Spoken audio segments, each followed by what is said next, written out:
Colonel Marcus Brennan stood in the staging area of Joint Base Charleston watching the medical evacuation teams prepare for deployment. His freshly pressed uniform bore the insignia of 25 years of distinguished military service, 3 combat tours, and enough commendations to fill a small display case. He commanded respect wherever he went, and he knew it. The morning sun cast long shadows across the tarmac as transport vehicles rolled in, carrying supplies and personnel for the humanitarian mission in Southeast Asia. A devastating earthquake had struck the Philippines 48 hours ago, and the United States military was mounting a massive relief operation. Colonel Brennan had been assigned as ground commander for the logistics division, coordinating the flow of medical supplies, food, and rescue personnel. He checked his watch with practiced impatience. The briefing was scheduled for 800 hours, and it was now 0755. His team was assembled, waiting, but the medical liaison from Walter Reed National Military Medical Center had yet to arrive. Typical, he thought. Medical personnel always operated on their own timeline, as if saving lives gave them permission to disregard military punctuality. Colonel Brennan, his aide, Captain Jennifer Torres, approached with a tablet. The medical liaison has arrived. She's in the briefing room now. She? Brennan raised an eyebrow.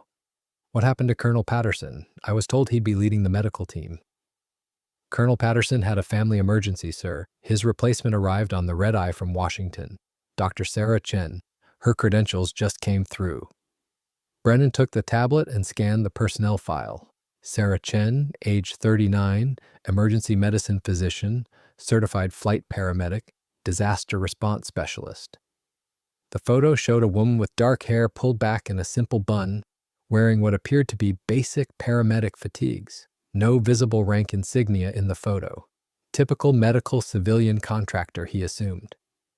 Fine, let's get this briefing started. We're burning daylight. The briefing room was filled with officers from various branches, logistics coordinators, communication specialists, and support staff. About 40 people total, all waiting for the colonel's operational overview. Brennan strode to the front of the room with his usual commanding presence, his aide following with the presentation materials. And there, sitting quietly in the front row, was a woman who looked entirely out of place. She wore standard-issue medical fatigues, no visible rank, no name tape that Brennan could see from his angle. Her medical bag sat at her feet, and she was reviewing what appeared to be patient charts on a worn tablet. She looked up briefly when Brennan entered, offered a polite nod, then returned to her work. Brennan felt a flash of irritation. Everyone else in the room had stood to attention when he had entered. This woman hadn't even acknowledged his rank properly. "You must be Dr. Chen," Brennan said, his voice carrying the slight edge that subordinates had learned meant he was testing them. "Nice of you to join us." "I've been here for 20 minutes, Colonel," Sarah replied evenly, not looking up from her tablet. "I arrived early to review the casualty projections and medical supply manifests. There are some discrepancies we need to address." Several officers in the room exchanged glances. No one spoke to Colonel Brennan that way, certainly not without standing at attention first. Brennan approached her position, his jaw tightening. "In my briefing room, Doctor, we observe proper military protocol. That means standing when a superior officer enters." Sarah looked up then, and Brennan noticed her eyes were calm, almost amused. "Of course, Colonel. My apologies. I've been in surgery for the past 16 hours and flew here immediately after. Old habits from the emergency room, I'm afraid. We don't stand on ceremony when we're trying to save lives." It was a reasonable explanation, delivered politely, but something about her tone suggested she wasn't particularly concerned with his displeasure. Brennan decided to let it pass.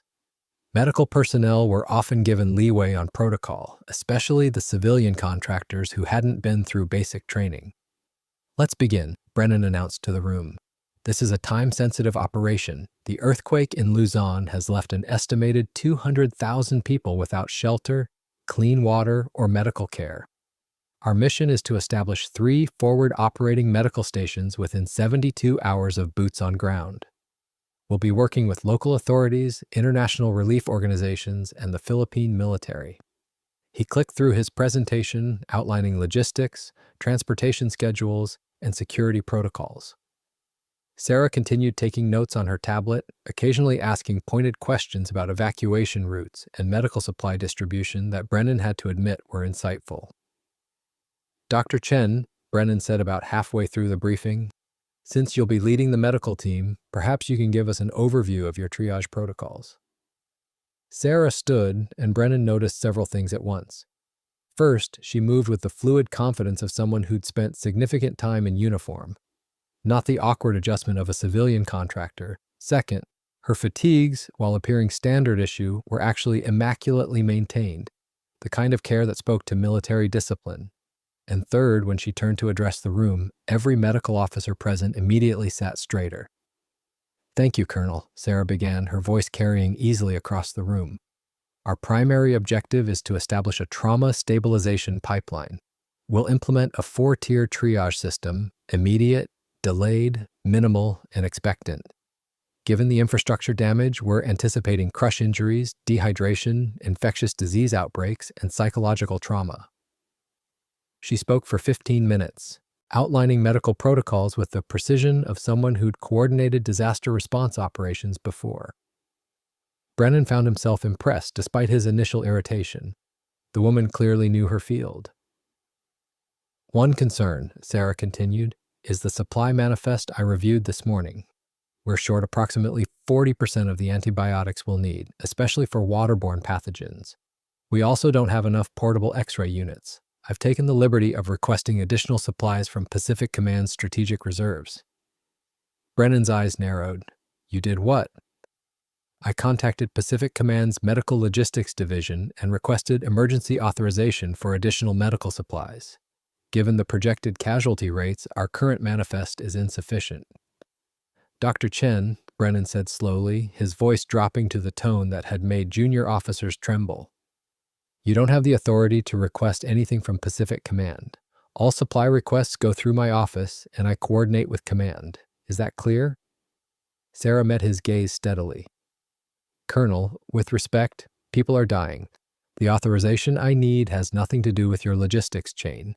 It's a medical decision, and it needed to be made immediately. The supplies will arrive with us on the transport." The room had gone completely silent. No one contradicted Colonel Brennan in his own briefing, and certainly not a civilian contractor who'd been on site for less than an hour. Brennan stepped closer to Sarah, his command presence filling the space between them. "Doctor, I don't care how many lives you think you're saving. There is a chain of command, and you just violated it. When we're boots on ground, you follow my orders. Every decision, every supply request, every medical protocol goes through me. Do you understand?" Sarah's expression didn't change. "I understand perfectly, Colonel. And when we're in the field, if you give me an order that will result in preventable deaths because you're concerned about paperwork, I'll ignore it. Do you understand that?" The confrontation hung in the air like static electricity. Captain Torres looked like she wanted to disappear into the floor. Several officers were trying very hard to appear invisible. Brennan was about to respond, about to tear into this insubordinate civilian contractor who clearly didn't understand military hierarchy, when his aide's tablet chimed with an urgent notification. "Sir," Torres said quietly, approaching Brennan with the tablet. "You need to see this." Brennan glanced at the screen and felt his certainty waver. It was a communication from Pacific Command, confirming the medical supply authorization Sarah had requested. But the authorization code at the bottom made his stomach drop. It was a flag officer code requiring 2-star clearance minimum. "What is this?" Brennan demanded, showing Sarah the tablet. "How did you get flag officer authorization?" Sarah's expression remained neutral. "I made a phone call, Colonel. The supplies we need are critical, and Pacific Command agreed." "You don't just phone Pacific Command and get flag officer authorization, Doctor. That requires going through channels, submitting formal requests, waiting for approval from the Joint Chiefs Medical Division. Who did you call?"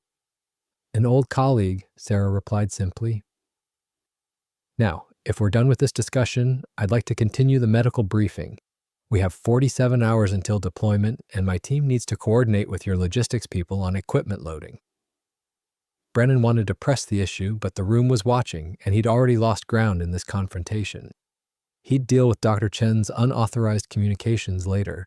For now, he needed to maintain control of his briefing. The meeting continued for another hour, with various officers providing updates on their specialties. Sarah contributed several more times, always with useful insights, and Brennan noticed that the medical officers in the room deferred to her automatically. That was odd for a civilian contractor, but not unheard of. Some doctors commanded that kind of respect through sheer competence. After the briefing concluded, Brennan pulled Captain Torres aside. "I want everything we have on Dr. Sarah Chen. Full background check, previous deployments, references, everything. Something doesn't add up with her." "Sir, her file came through from Walter Reed. It's all standard." "Then get me the non-standard version. Call someone at the Pentagon if you have to. I want to know who this woman really is." Torres nodded and hurried off. Brennan watched Sarah across the room, now surrounded by medical personnel who were clearly treating her like she outranked them, even though she wore no visible insignia. The pieces didn't fit, and Brennan had learned over 25 years that when pieces didn't fit, there was always a reason. The next 36 hours were a blur of preparation. Supplies were loaded, personnel were briefed, equipment was tested and retested. Colonel Brennan coordinated everything with military precision, ensuring his logistics operation would run smoothly once they hit the ground in the Philippines. Sarah Chen, meanwhile, moved through the preparations like a ghost. She was everywhere and nowhere, consulting with the medical teams, checking equipment, reviewing protocols, but always disappearing before Brennan could corner her for the conversation about unauthorized communications he'd been planning. Captain Torres had come back with Sarah's official file, but it was frustratingly sparse. Medical degree from Johns Hopkins, emergency medicine residency at Massachusetts General, 5 years at Walter Reed, certified in disaster response and combat medicine. Previous deployments listed as classified, which was unusual for a doctor, but not impossible if she'd worked in sensitive locations. "That's it?" Brennan had asked Torres. "What about her military service record?" "Sir, she's listed as a civilian contractor. There's no military service record." "Then why does she move like someone who spent 20 years in uniform? And how did she get flag officer authorization with a single phone call?" Torres had no answers, and Brennan's frustration grew. He didn't like mysteries, especially not when they wore medical fatigues and undermined his authority in front of his officers. The transport flight to Clark Air Base in the Philippines was long and cramped. C-17 Globemaster, full of personnel, equipment, and supplies. Brennan sat in the cargo area with his command staff, reviewing final operational details. Sarah sat several rows away, surrounded by her medical team, conducting an impromptu training session on tropical disease protocols. Brennan watched her gesturing, explaining, commanding attention without raising her voice. One of the younger medics asked her a question about treating crush syndrome, and Sarah's answer was detailed, precise, and included references to specific field experiences that sounded a lot like combat medicine. "Captain Torres," Brennan said quietly, leaning toward his aide, "when we land, I want you to do something for me. Find out who Sarah Chen called at Pacific Command. Get me a name." "Sir, that might be difficult. Those communications are usually logged, but accessing them requires clearance we might not have." "Then find someone who does have clearance. I need to know who gave her that authorization." The plane hit turbulence over the Pacific, and conversation paused as everyone grabbed for handholds. Sarah didn't flinch, Brennan noticed. She just secured her tablet and continued talking to her team as if the plane wasn't bucking through rough air. Military personnel, Brennan thought. She had to be. No civilian stayed that calm during turbulence on their first deployment. But if she was military, why hide it? Why pose as a civilian contractor? What was the point? They landed at Clark Air Base in the early morning hours, the Philippine sun already heating the tarmac. The devastation from the earthquake was visible even from the air during their approach. Collapsed buildings, refugees crowding the roads, the entire infrastructure of the region in chaos. Brennan hit the ground running, coordinating with Philippine military liaisons, establishing communication protocols, and setting up the command post. His logistics operation needed to distribute supplies to 3 forward operating locations within the next 48 hours, and every minute counted. Sarah and her medical team disappeared into the refugee processing area immediately, setting up triage stations and beginning to assess the most critical cases. Brennan could see them through the open-air structure, working with calm efficiency, and he had to admit they knew what they were doing. The first day was chaos. Thousands of refugees flooded the airbase, desperate for medical care, food, and water. Brennan's logistics operation ran smoothly, getting supplies where they needed to go, but the sheer scale of the disaster was overwhelming. His experience in Iraq and Afghanistan had prepared him for combat operations, but humanitarian disasters had a different kind of pressure. These weren't enemy combatants or strategic objectives. They were families, children, elderly people who lost everything. Sarah worked for 22 hours straight that first day. Brennan knew because he was watching. She moved from patient to patient, making rapid assessments, directing her team, performing emergency procedures when necessary. She saved lives, dozens of them, with decisions made in seconds, and through it all she never pulled rank, never demanded special treatment, never acted like anything other than a dedicated doctor doing her job. Brennan found his opinion of her shifting despite his earlier frustration. Whatever else she was committed to the mission. On the second day, the situation deteriorated. A cholera outbreak hit one of the refugee camps, and Sarah's earlier concerns about insufficient antibiotics proved prophetic. Brennan watched her coordinate the medical response, directing resources, establishing quarantine protocols, and personally treating the most critical cases. "Colonel Brennan," Captain Torres approached with her tablet, "we have a problem. The medical supplies Dr. Chen requested from Pacific Command are stuck in Manila. There's a breakdown in the distribution chain, and they're saying it could be another 48 hours before they reach us." Brennan cursed under his breath. "Can we reroute them?" "Not through normal channels, sir. It would require emergency authorization, and that needs to come from someone with the authority to override the Philippine military's internal logistics." Brennan looked across the compound to where Sarah was treating a child with severe dehydration. He didn't want to ask her for help, didn't want to admit that his logistics operation had hit a snag, but people were dying. He crossed the compound, weaving through refugees and medical personnel. Sarah was kneeling beside a makeshift cot, inserting an IV into a young girl's arm while speaking softly to the terrified parents in what sounded like fluent Tagalog. "Dr. Chen," Brennan said, "I need a moment." Sarah finished securing the IV, gave instructions to a nearby nurse, and stood. "What is it, Colonel?" "The medical supplies you ordered are stuck in Manila. My logistics people say it'll be 48 hours before we can get them through normal distribution. That's too long given the cholera outbreak. Can your contact at Pacific Command help?" Sarah pulled out her phone, checked something, then nodded. "Give me 10 minutes." She walked away, phone to her ear, and Brennan felt that same frustration return. Who was this woman who could make phone calls that moved mountains? 15 minutes later, Captain Torres came running. "Sir, the supplies are moving. We just got authorization from Philippine military. Command to expedite the delivery. They'll be here in 6 hours." "How?" Torres looked confused. "I don't know, sir.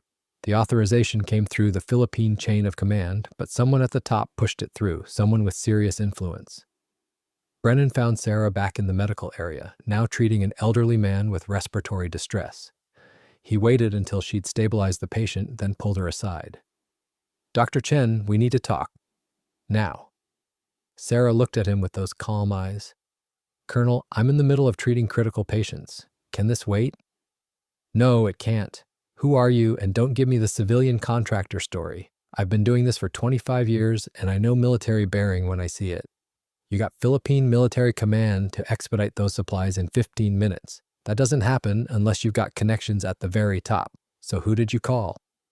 Sarah was quiet for a moment, considering. Then she said, "I called an old friend who happens to be an admiral in the Pacific Fleet. He called someone he knows in the Philippine military. The supplies are coming. Does it matter how?" "It matters because you're operating outside my chain of command, making decisions that affect my mission, and I still don't know who you really are. So yes, doctor, it matters." "Colonel Brennan," Sarah said, her tone remaining professional but firm. "I understand your frustration, but right now I have 43 critical patients, a cholera outbreak that's spreading faster than we can contain it, and supplies that won't arrive for another 6 hours. So unless you're planning to help me save lives, I need to get back to work." She turned to walk away, and Brennan grabbed her arm, not roughly, but enough to stop her. "I'm not done." Sarah looked at his hand on her arm, then back at his face. Something in her expression changed. The polite professional mask slipped, and for just a moment, Brennan saw something else. Authority, command presence, the look of someone who'd given orders and expected them to be followed without question. "Colonel," Sarah said quietly, "I'm going to give you one chance to remove your hand from my arm." The threat wasn't explicit, but it was there in her tone. Brennan released her, more out of surprise than compliance. Who was this woman who could project command presence while covered in a refugee patient's blood? "We'll finish this conversation later," Brennan said. "Looking forward to it," Sarah replied, already turning back to her patients. The supplies arrived exactly 6 hours later, just as Sarah had promised. The cholera outbreak was contained within 36 hours, lives were saved, and the medical operation continued running smoothly. Brennan's logistics coordination was flawless, getting resources where they needed to be. But he couldn't shake the feeling that Sarah Chen was operating on an entirely different level of authority. On day 5 of the deployment, Brennan finally got the break he'd been waiting for. Captain Torres came to him with information that made everything suddenly, terrifyingly clear. "Sir," Torres said, her face pale, "I found out who Dr. Chen called at Pacific Command. You're not going to believe this. Try me." She called Admiral James Harrison. He's the commander of Pacific Fleet, 4-star admiral, one of the highest-ranking officers in the United States military. Brennan felt his stomach drop. "And?" "Sir, I did some more digging, deeper than the official file. Dr. Sarah Chen isn't just a civilian contractor, she's active duty military, has been for 18 years, and her rank." Torres paused, looking like she was about to deliver very bad news. "Her rank is Major General. She's a 2-star general in the United States Army Medical Corps. She's one of the highest-ranking medical officers in the entire military. And Colonel, she's not here as a medical liaison. She's here conducting an operational assessment of you, of this entire mission." The words hit Brennan like a physical blow. Major General, he'd been ordering around a general officer. He'd been condescending to someone who outranked him by 2 grades. He'd grabbed the arm of a superior officer and threatened to have her removed from his command. "That's impossible," Brennan managed. "She's wearing standard fatigues, no rank insignia, no name tape, nothing that identifies her as anything other than a doctor." "Sir, I called Walter Reed directly, spoke to someone in the Medical Corps Administrative Division. General Chen specifically requested to deploy without visible rank insignia. She wanted to assess our humanitarian operations without her rank influencing how personnel behaved. It's apparently something she does regularly. Tests command structure, evaluates how officers treat their subordinates and support staff, assesses operational efficiency without everyone trying to impress a general." Brennan sat down heavily. His entire career flashed before his eyes. 25 years of service, potentially destroyed because he'd been dismissive, condescending, and outright insubordinate to a general officer. "She's been watching me," Brennan said slowly, "evaluating how I run this operation, how I treat my people, how I handle stress and logistics and crisis management." "Yes, sir." "And I've been treating her like an incompetent civilian who doesn't understand military protocol." Torres nodded miserably. "Yes, sir." Brennan stood, his legs feeling unsteady. "Where is she now?" "Medical area, sir, still treating patients." "Get me everything you have on General Sarah Chen, her actual service record, her commendations, her command history, everything. I need to know exactly how badly I've messed up." Captain Torres returned 30 minutes later with a file that made Brennan's situation infinitely worse. Major General Sarah Chen, it turned out, was something of a legend in military medical circles. West Point graduate, top of her class, medical school at Johns Hopkins on a military scholarship. Combat deployments in Iraq and Afghanistan, where she'd established field hospitals under fire and saved countless lives. Promoted to Brigadier General at 35, the youngest in the Medical Corps in 20 years. Awarded the Distinguished Service Medal, 3 Bronze Stars, and a Silver Star for Valor during a Taliban attack on a field hospital where she'd continued performing surgery while under direct fire. She'd served as the Chief Medical Officer for NATO operations in Eastern Europe, established the military's modern disaster response protocols, and advised 3 different presidents on pandemic preparedness. She was personal friends with the Secretary of Defense, had the direct phone number of the chairman of the Joint Chiefs of Staff, and was widely considered the most competent operational medical commander in the United States military. And Brennan had spent 5 days treating her like she was some civilian who didn't understand how the military worked. "I'm finished," Brennan said, staring at the file. "My career's over." "Sir," Torres said carefully, "maybe not. General Chen hasn't filed any official complaints. She hasn't reported your behavior. Maybe if you apologize, explain that you didn't know." "Apologize?" Brennan laughed bitterly. "Torres, I grabbed her arm. I threatened to remove her from my command. I told her that every decision needed to go through me. I treated a 2-star general like she was a private who'd forgotten to salute. There's no apology that fixes that." "But sir, she chose not to wear her rank insignia. She deliberately hid who she was. Doesn't that mean something?" Brennan thought about that. It was true that Sarah had concealed her rank, but that didn't excuse his behavior. A good officer treated everyone with respect, regardless of rank. And Brennan realized with shame that he'd only been respectful to people he thought were his equals or superiors. He'd been condescending to Sarah because he'd assumed she was beneath him in the military hierarchy. "It means," Brennan said slowly, "that she was testing whether I was the kind of officer who treats people well because of who they are rather than what they can do for me. And I failed that test spectacularly." He stood, straightening his uniform. "I need to go talk to her." "Sir, maybe wait until the deployment is over. Maybe give yourself time to think about what you want to say." "No, I've disrespected a general officer and I need to face the consequences. Now." Brennan walked across the compound with leaden feet. The refugee camp sprawled around him, thousands of people being cared for by the combined efforts of military and civilian personnel. His logistics operation had worked flawlessly, getting supplies distributed efficiently, but now none of that seemed to matter. He'd failed the tests that actually counted. He found Sarah in the medical tent, consulting with a group of doctors about a surgical procedure. She was explaining something technical, using a tablet to show anatomical diagrams, and every doctor in the tent was hanging on her words. They knew, Brennan realized. The medical personnel knew exactly who she was. They'd known from day one.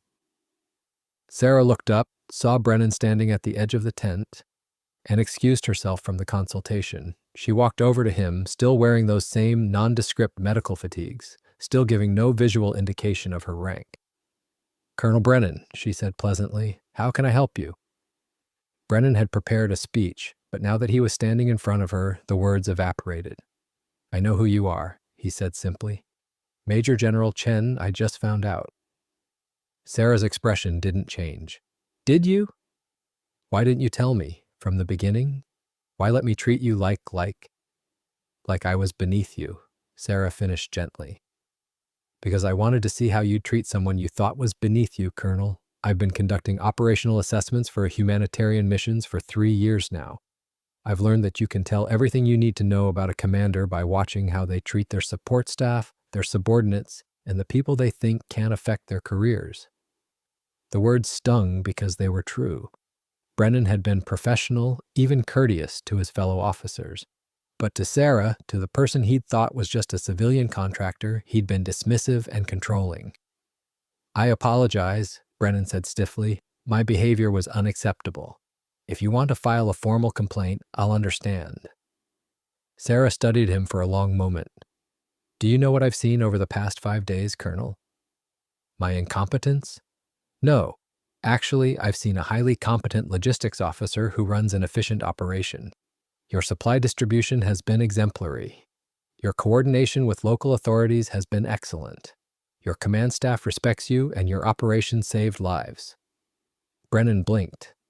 "But I was disrespectful to you. I grabbed your arm. I threatened your position on the team." "You did," Sarah agreed, "and that's something we'll need to address. But Colonel, I'm not here to end your career. I'm here to help you become a better officer. The humanitarian missions are different from combat operations. They require a different skill set, a different mindset. You're excellent at logistics and command structure, but you need to work on flexibility, on trusting your specialist personnel, and on treating everyone with respect regardless of their perceived rank. You're not going to report me? I'm going to recommend that you attend the Army's Advanced Humanitarian Operations course at Fort Sam Houston. It's a 6-week program that focuses on disaster response, interagency coordination, and civil-military cooperation. After that, I think you'd make an excellent commander for future humanitarian missions, but only if you're willing to learn. Brennan felt something loosen in his chest. It wasn't forgiveness, not entirely, but it was a chance to fix his mistakes, to become better. Thank you, General. I won't waste this opportunity. Sarah nodded. See that you don't. And Colonel, the next time someone without visible rank insignia shows up to your briefing, maybe consider that they might have a good reason for keeping their identity quiet, and treat them with respect anyway. Yes, ma'am, absolutely. Sarah turned to walk back to her medical consultation, then paused. Oh, and Colonel, one more thing. Ma'am? That joke you were about to make when I first arrived about asking my rank as a humorous icebreaker, I heard you discussing it with Captain Torres before the briefing. For future reference, asking someone their rank as a joke generally backfires, especially when they outrank you by 2 grades. Brennan felt his face flush. He had been planning that joke, a casual, "So what's your rank, Private?" meant to lighten the mood and establish his authority. He'd been stopped only by Sarah arriving early. I'll keep that in mind, General. Sarah smiled then, the first genuine smile Brennan had seen from her. Good. Now, if you'll excuse me, I have a surgery to supervise. We're operating on a 10-year-old boy with a ruptured spleen.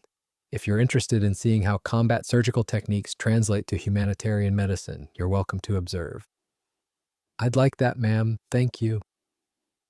As Brennan followed General Sarah Chen back into the medical tent, he realized that he'd learned more about leadership in the past 5 days than he had in the previous 5 years, not from books or training courses or combat experience, but from watching a 2-star general treat every patient, every medic, and every refugee with the same respect and dedication.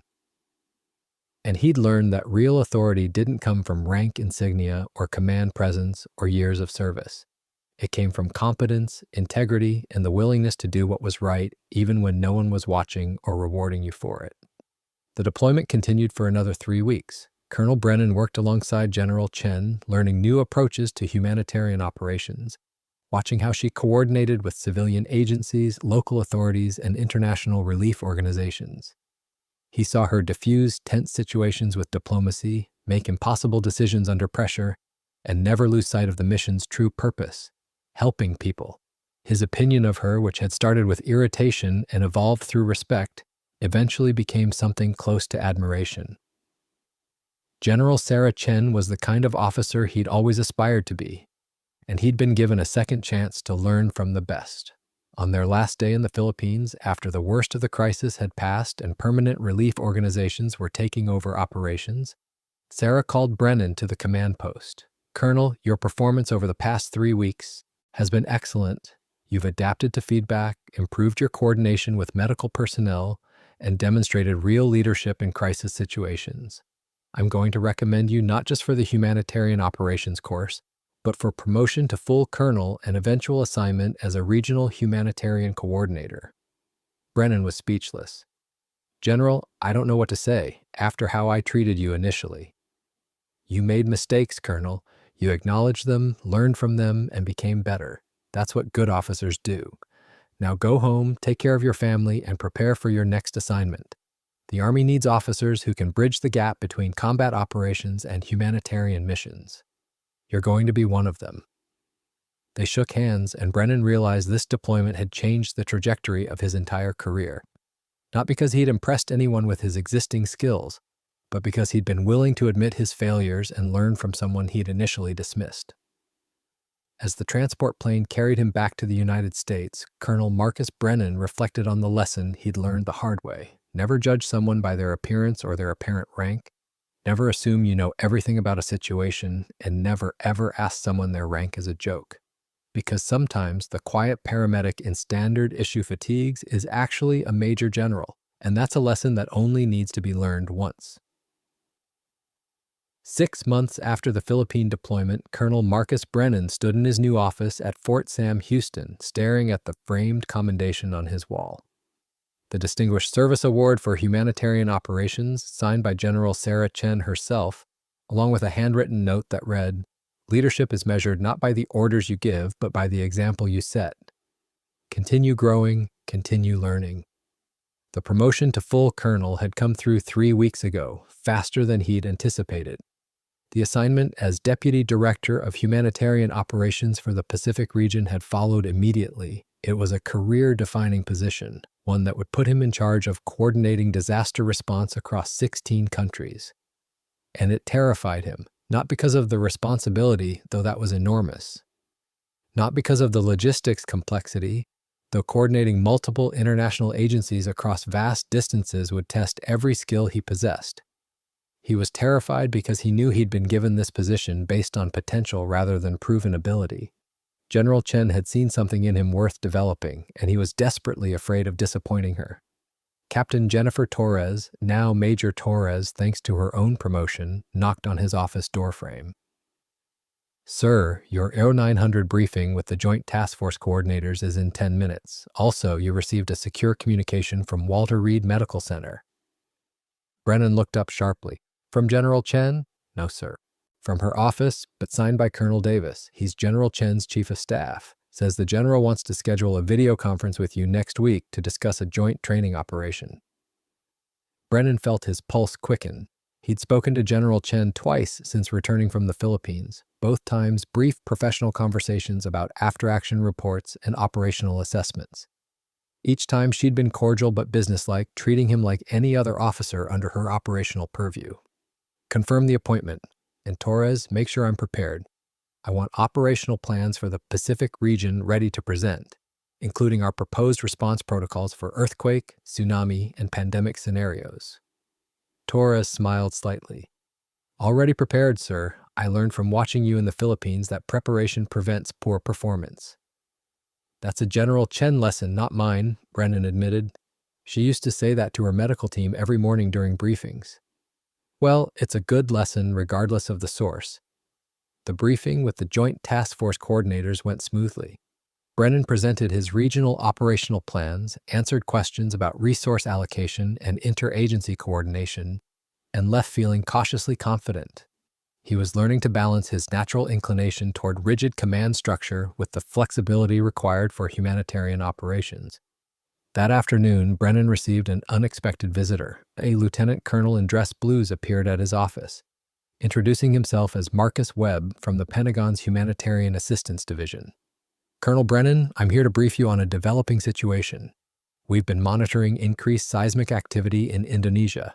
3 different agencies are predicting a major earthquake in the next 30 to 60 days, potentially magnitude 8 or higher.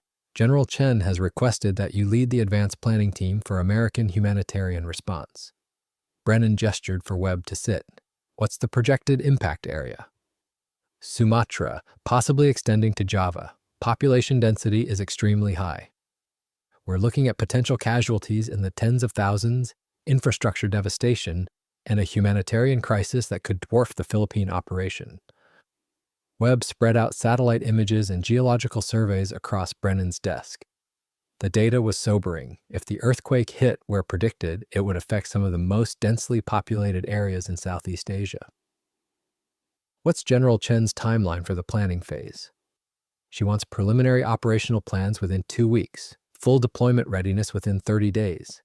And Colonel, there's one more thing. General Chen has requested that you work directly with her on this operation. She'll be the overall mission commander, you'll be ground operations commander. It's a significant vote of confidence in your abilities." After Webb left, Brennan sat in his office for a long time staring at the satellite images.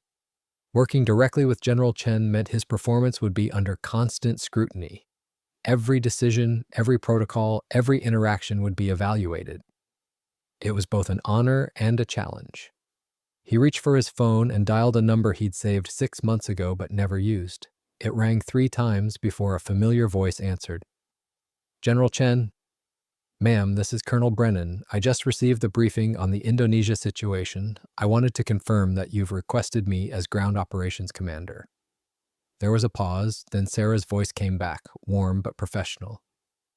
I did, Colonel. You performed well in the Philippines, and I believe you're ready for expanded responsibilities. Do you have concerns about the assignment?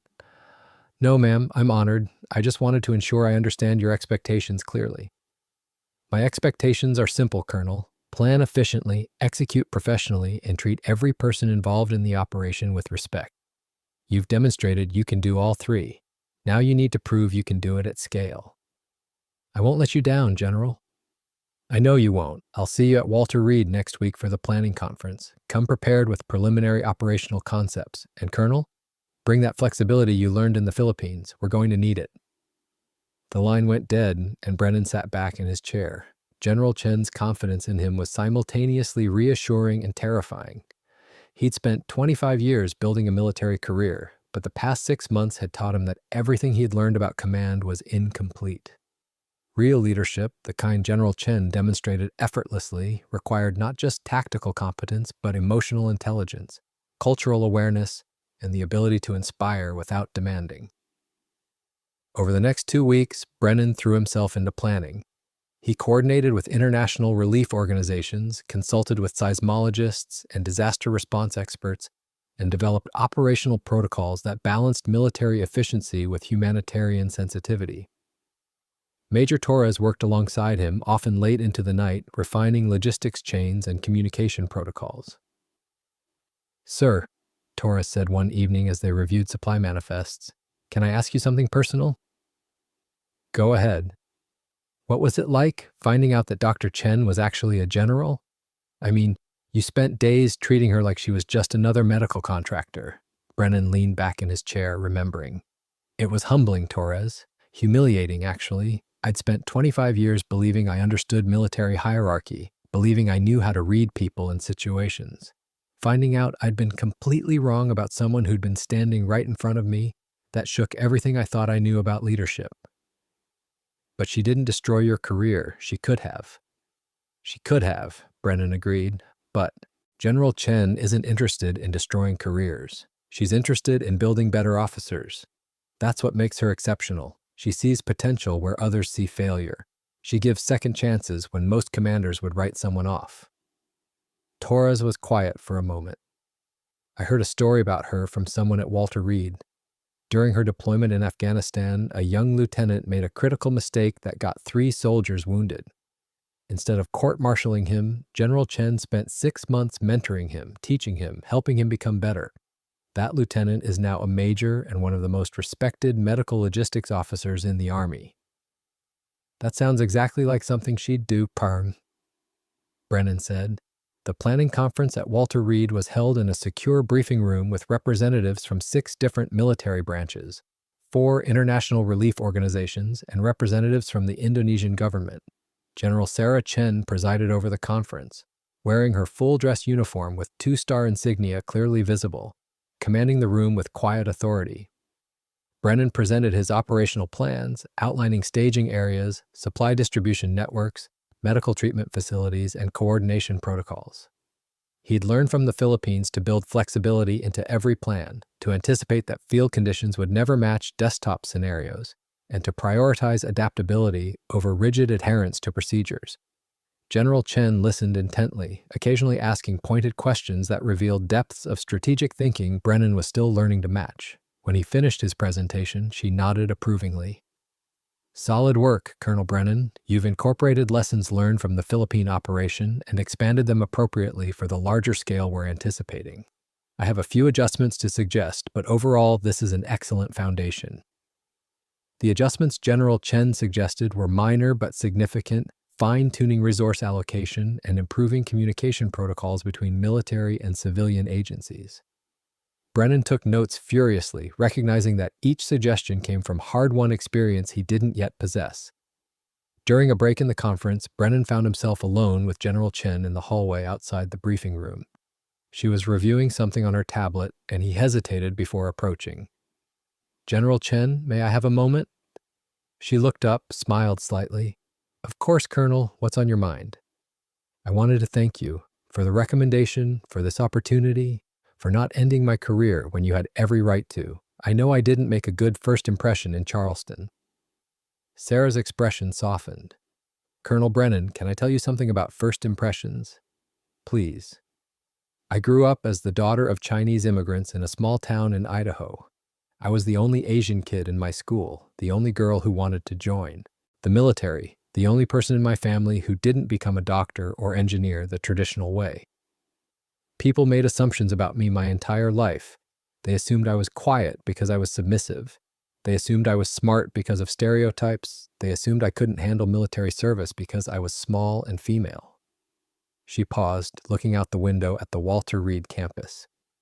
I learned very early that first impressions are often wrong, and that the best way to understand someone is to see how they respond when challenged, when they fail, when they're forced to confront their own limitations.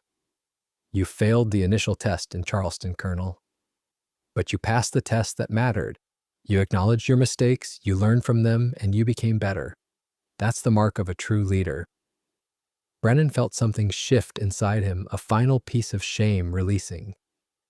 I spent 6 months thinking I'd failed you. You didn't fail me. You discovered that you had more to learn. There's a difference. Sarah turned to face him fully. Colonel, I'm going to tell you something I don't tell many officers. When I was a captain, I made a catastrophic mistake during a field operation in Iraq. I misjudged a security situation, and 3 soldiers were wounded because of my decision. My commanding officer could have ended my career. Instead, he spent months teaching me, mentoring me, helping me understand not just what I'd done wrong, but why I'd made that mistake and how to think differently. What happened to those soldiers? They recovered fully, and I spent the next 15 years of my career making sure no other soldier would be put at risk because of my judgment. That commanding officer taught me that leadership isn't about being perfect. It's about being honest enough to admit imperfection and committed enough to keep improving. Is that why you conduct these operational assessments, testing commanders by hiding your rank? Sarah nodded. Partly, but it's also because I want to understand how commanders really lead when they think no one important is watching. I want to see how they treat people they think can advance their careers. That tells me more about their character than any formal review ever could. How many commanders fail your test? More than you'd think, but I don't give up on them unless they prove fundamentally incapable of change. Everyone deserves a chance to grow, Colonel. Even officers who grab my arm and threaten to remove me from their command. Brennan winced. I'm never going to live that down, am I? Probably not, Sarah said with a slight smile, but you'll use it as a reminder to stay humble. And that's not a bad thing. The Indonesia earthquake hit 32 days later, magnitude 8.4, exactly where the seismologists had predicted. The devastation was catastrophic. Entire villages destroyed, tens of thousands dead or missing, infrastructure across Sumatra shattered. The Indonesian government requested international assistance within hours, and the United States military response was immediate. Colonel Brennan deployed with the advance team, establishing command operations in Medan, while General Chen coordinated overall mission strategy from Pacific Command headquarters in Hawaii. The scale of the disaster was overwhelming, making the Philippine operation look small by comparison. Brennan's operational plans, refined over weeks of preparation, proved their worth immediately. Supplies flowed efficiently, medical teams deployed to the areas of greatest need, and coordination with Indonesian military and civilian authorities proceeded smoothly. Everything he'd learned in the Philippines, every lesson General Chen had taught him about flexibility and cultural sensitivity came into play. But on day 3 of the operation, everything went wrong. A major aftershock, magnitude 7.1, struck while Brennan's teams were distributed across multiple forward operating locations. Communication systems went down, supply routes were disrupted, 2 of the medical staging areas were damaged, forcing emergency evacuations. And in the chaos, Brennan lost contact with a team of 12 medical personnel, including 4 surgeons and 8 combat medics, who'd been operating a field hospital in a remote village. Brennan stood in the command center staring at maps that no longer accurately represented the ground situation, trying to coordinate rescue operations while managing the continuing crisis of thousands of refugees needing immediate assistance.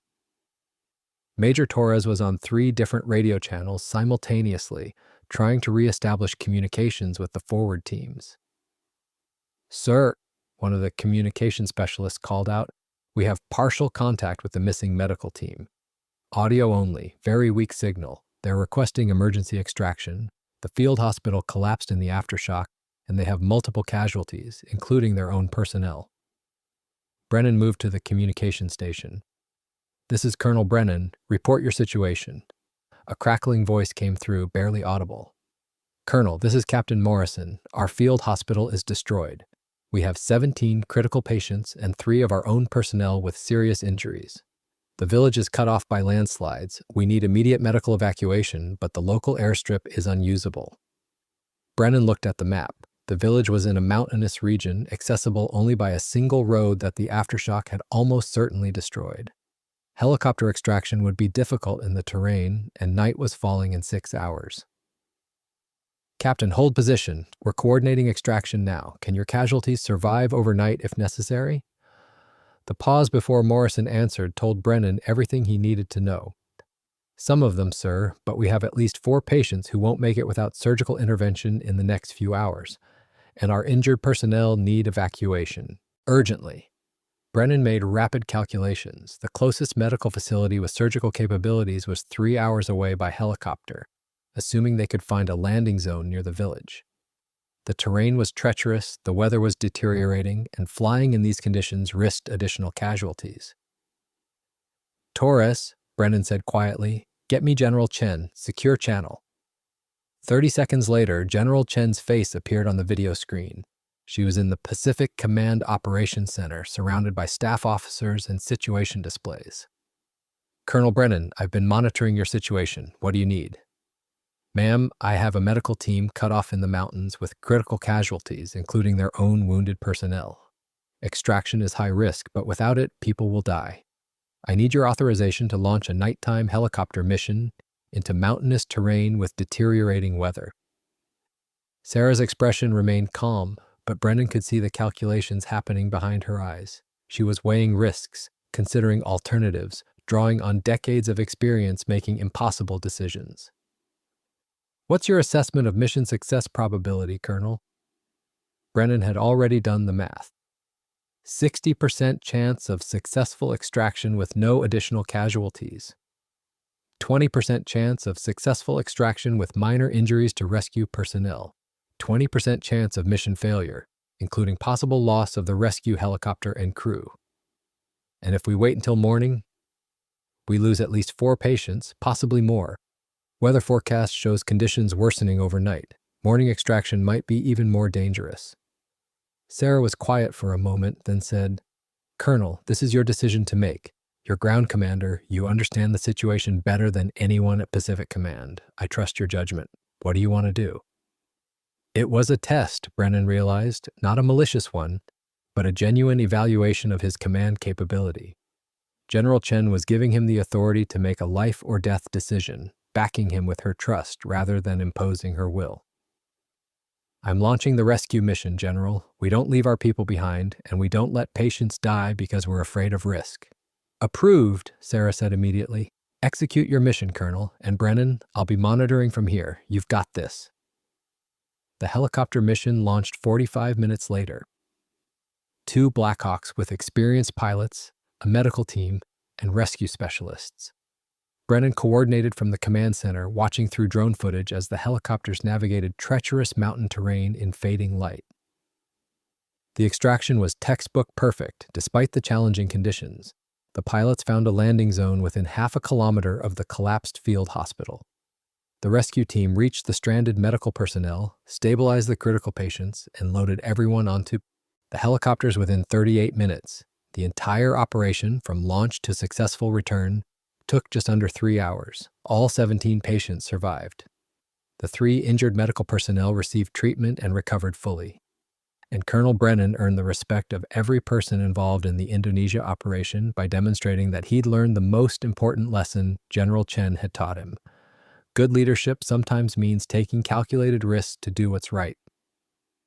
After the immediate crisis passed and operations stabilized, General Chen flew to Medan to personally inspect the operation.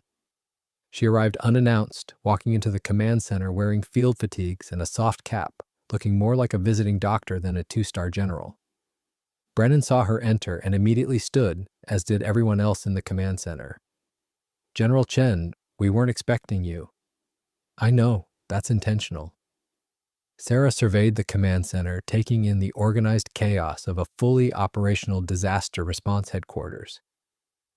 "I wanted to see how things really run, not how they run when everyone knows the commanding general is watching." She spent 6 hours in Medan touring the medical facilities, speaking with personnel at every level, and observing operations without interfering. Brennan accompanied her, answering questions and providing operational updates. As evening fell, Sarah asked Brennan to take a walk with her around the perimeter of the compound. They walked in silence for a few minutes, the sounds of the relief operation continuing around them. "You made a good call on the rescue mission," Sarah finally said. "Risky, but necessary.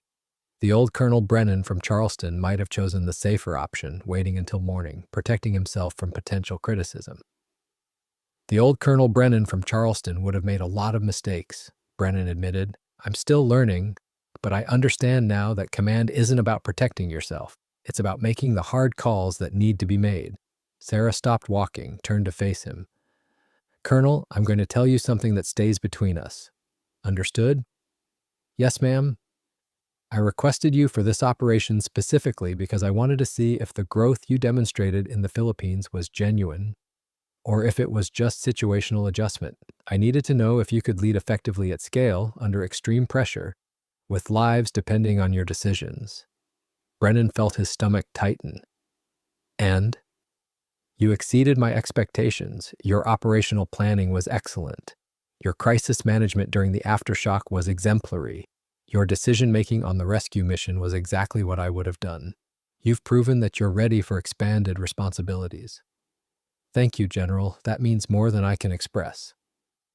Which is why I'm recommending you for promotion to Brigadier General and assignment as Commander of Humanitarian Operations for the Pacific region. You'll be responsible for all disaster response coordination across the entire Pacific theater. It's one of the most challenging assignments in the military, and I believe you're ready for it." Brennan was stunned. Brigadier General, 1 star, a rank he'd dreamed of but never truly expected to achieve. "General, I don't know what to say." "Say you'll accept the assignment. Say you'll continue learning and growing. Say you'll treat every person under your command with the same respect you've learned to show regardless of their rank or position." "I will, absolutely. I promise you won't regret this confidence in me." Sarah smiled, the genuine warmth breaking through her professional demeanor. "I already know I won't regret it, Colonel, because if I had any doubts, I wouldn't be making the recommendation. Now, let's get back to the command center. We still have a humanitarian crisis to manage." 3 months later, Colonel Marcus Brennan stood in a ceremony room at the Pentagon, surrounded by family, friends, and fellow officers. General Sarah Chen stood before him, holding the single star that would mark his promotion to Brigadier General. "Colonel Marcus Brennan," Sarah said formally, her voice carrying across the room, "for exceptional service to the United States Army, for distinguished leadership in humanitarian operations, and for demonstrating the highest ideals of military professionalism, you are hereby promoted to the rank of Brigadier General." She pinned the star to his uniform, then stepped back and saluted. Brennan returned the salute, feeling the weight of the moment, the culmination of a journey that had begun with his worst professional failure and led to his greatest achievement. After the ceremony, during the reception, Brennan found himself standing with General Chen near the refreshment table. His wife was across the room, glowing with pride, surrounded by well-wishers. Major Torres was there too, now serving as Brennan's chief of staff, already preparing for their new assignment. "General Chen," Brennan said quietly, "I need to tell you something I should have said months ago. When I first met you in Charleston, when I treated you with such disrespect, it wasn't just ignorance of your rank. It was arrogance. I believed that because I'd spent 25 years in the military, because I'd served in combat, because I'd commanded troops, I knew everything about leadership." "And now?" Sarah asked. "Now I understand that real leadership is something you never stop learning. Every day presents new challenges, new situations that test whether you're willing to grow or whether you'll fall back on old assumptions. You taught me that, General. You changed the entire trajectory of my career by refusing to give up on me when I'd given you every reason to." Sarah was quiet for a moment, then said, "Can I tell you a secret, General Brennan?" The use of his new rank made Brennan smile. "Of course. When I walked into that briefing room in Charleston, wearing no rank insignia, I wasn't sure what I'd find. I'd heard good things about your logistics capabilities, but I'd also heard rumors that you were rigid, that you didn't adapt well to non-combat operations, that you treated support personnel as subordinate rather than as partners. I was prepared to write a negative assessment." "What changed your mind?" "You did, not immediately, but over those weeks in the Philippines. I watched you struggle with your ego, wrestle with your mistakes, and ultimately choose growth over defensiveness. That's rare, General. Most officers protect their pride at all costs. You chose to sacrifice your pride for the opportunity to become better. That's what convinced me you were worth investing in. I'm grateful you took that chance." "I didn't take a chance. I made a calculated investment in an officer who demonstrated the capacity for growth. And it paid off, not just for you, but for every person you'll lead in the future, every life you'll save, every crisis you'll manage with the wisdom you've gained." Across the room, someone called for a toast. Officers raised their glasses, celebrating Brennan's promotion. But for just a moment, two generals stood together in quiet understanding, teacher and student, mentor and protege, connected by a shared commitment to becoming better than they were. "General Chen," Brennan said as they prepared to join the toast, "if I ever have the opportunity to mentor someone the way you've mentored me, to see potential in someone who's made mistakes and help them become better, I promise I'll do it. I'll pay forward what you've given me." Sarah raised her glass. "That's all I ask, General Brennan. That's how we build a better military, a better leadership culture, one transformed officer at a time. Now let's celebrate your achievement. You've earned it." The toast was made, glasses clinked, and the celebration continued. But Brennan would remember that moment for the rest of his career, the moment when he understood that his greatest failure had led to his greatest success, and that sometimes the best thing that can happen to an ambitious officer is to meet someone who refuses to let them settle for being less than they could be. 6 years later, Major General Marcus Brennan stood in the same ceremony room where he'd received his first star. The room was filled with officers, dignitaries, and military leadership. And standing before him, about to receive her third star and promotion to Lieutenant General, was Sarah Chen. Brennan had the honor of presenting the promotion, having achieved his second star 2 years earlier and now serving as the Army's Deputy Chief of Staff for Humanitarian Operations. He pinned the third star to Sarah's uniform, saluted, then stepped back as she addressed the assembled crowd. "Leadership," Sarah began, her voice clear and confident, "is not measured by the rank we achieve or the commands we hold. It's measured by the lives we touch, the officers we develop, and the legacy we leave. I've been privileged to serve in the United States Army for 24 years, and I've learned that our greatest responsibility is not to command, but to teach, not to judge, but to mentor, not to punish failure, but to transform it into growth." Her eyes found Brennan in the crowd. "I've had the honor of working with extraordinary officers who've taught me these lessons, sometimes when they didn't even know they were teaching. And I've had the privilege of watching officers transform themselves from good commanders into exceptional leaders, proving that the capacity for growth is the most valuable trait any military professional can possess." After the ceremony, Brennan found Sarah in the hallway, now wearing 3 stars, her position as one of the Army's most senior medical officers secure. "Congratulations, Lieutenant General Chen. Well deserved." "Thank you, Marcus, and thank you for those kind words during the ceremony, though I suspect you were speaking from personal experience." I spent years thinking I knew what leadership meant. You taught me I'd barely scratched the surface." Sarah smiled. "You taught yourself. I just provided the circumstances for you to learn. That's what good mentors do. They create conditions for growth, then step back and let people transform themselves." "Is that what you're doing now? Stepping back?" "Hardly. I'm taking command of Army Medical Command, overseeing medical operations for the entire Army.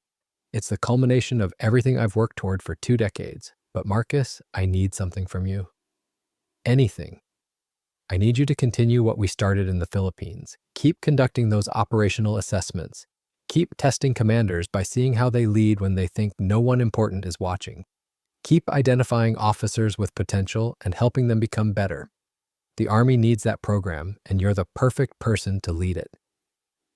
Brennan considered the request. It would mean deliberately hiding his rank during deployments, putting himself in situations where other officers might treat him with disrespect, watching and evaluating while appearing to be someone else.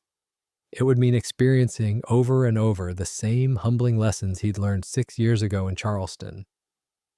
"I'll do it," Brennan said, "on one condition." "Name it." "When I find an officer who makes the same mistakes I made, who treats me with the same disrespect I showed you, I want your permission to handle them the same way you handled me. Not with punishment or career destruction, but with mentoring, teaching, and the opportunity to grow." Sarah extended her hand. "Deal. Welcome to the most important work we do in the military, Marcus. Not winning battles or managing logistics, but developing the next generation of leaders who will carry forward everything we've learned." They shook hands, two generals united by a shared understanding that real leadership wasn't about commanding others, it was about helping others become capable of command themselves. Years later, when General Marcus Brennan wrote his memoir, he would title the opening chapter, "The Day I Met a Paramedic." He would describe walking into a briefing room in Charleston, seeing a woman in standard fatigues with no visible rank, and making assumptions that nearly destroyed his career. He would detail the lessons learned, the mistakes acknowledged, and the transformation that followed. But most importantly, he would write about the moment he understood that his greatest professional failure was actually the beginning of his greatest success. Because sometimes the universe sends us exactly the teacher we need at exactly the moment we need them. And sometimes that teacher arrives disguised as a quiet paramedic who turns out to be a major general. The story would end with a question Brennan posed to his readers. If someone walked into your office tomorrow wearing no visible rank, no obvious authority, nothing to suggest they deserved your respect, how would you treat them? Your answer to that question will tell you everything you need to know about the kind of leader you really are. And in offices and briefing rooms across the military, officers would read those words and reflect on their own assumptions, their own biases, their own capacity for growth. Some would recognize themselves in the young Colonel Brennan who'd made mistakes but learned from them. Others would see themselves in the General Chen who'd refused to destroy a career when she had every right to. But all of them would understand that the most important lesson in military leadership cannot be taught in a classroom or learned from a manual. It can only be discovered through the humbling experience of being completely wrong about someone, acknowledging that failure, and choosing to become better because of it. The question wasn't whether you'd pass the test when a major general showed up wearing paramedic fatigues. The question was whether you'd have the courage to fail that test, admit your failure, and spend the rest of your career becoming the kind of leader who would never make that mistake again. And for Marcus Brennan, the answer to that question defined not just his military career, but his entire understanding of what it meant to serve, to lead, and to grow.